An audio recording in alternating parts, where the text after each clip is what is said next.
bağımın rındamın gevramın çel sale leviyatemme vele çel sale bendatemme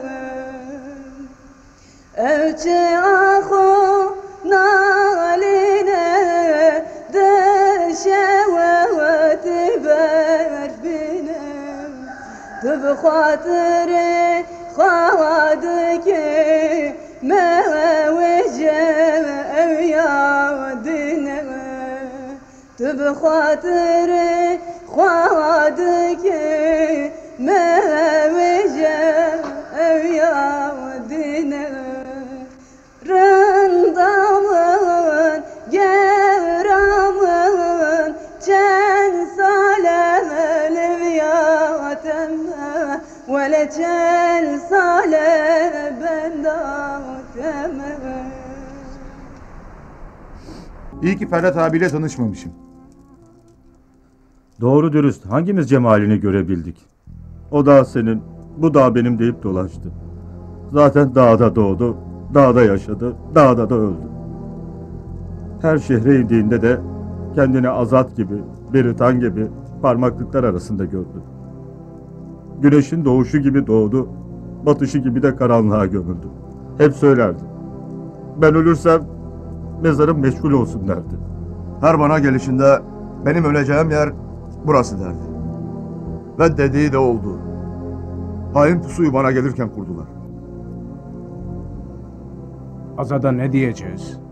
Kapımızın önünde kardeşimizi kurban mı verdik diyeceğiz. Bu acıyı da duyarsa Azat yaşamaz. Geri gelince bizi adamdan saymazsınız. Aha biri Beritan Ağa. Olayı güya küçük Cesur'a yüklemek istedi. Yüzümüze gözümüze bulaştırdık. Ben üzerime alsaydım Azat şimdi dışarıda olurdu. Bizim konumuz mevzumuz küçük Cesur değil. Bu konuyu kapat. Beritan. Sarı İbrahim doğru söyler. Gençlere hiçbir zaman söz hakkı vermedik. Onları dinlemedik. Hep başımıza buyruk olduk. Azad'ın da Ferhat'ın da farkı buydu. Yeri gelince buyruk da verdiler, buyruk da dinlediler. Artık bu konuyu konuşmanın gereği hiç yoktur. Ferhat'a gelince. O ölmedi. Herkes bunu böyle bilecek. Mezarı da saklıdır. Azad'a duyurmaya gelince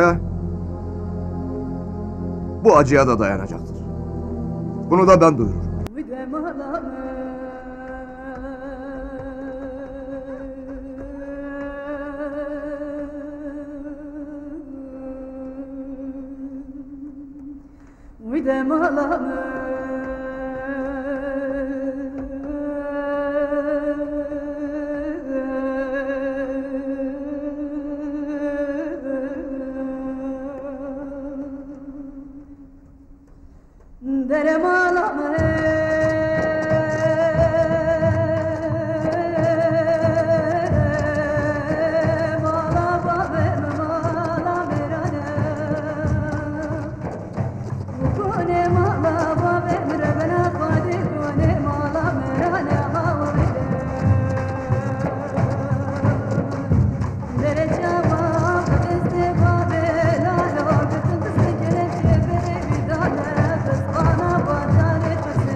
Kirve besbe ve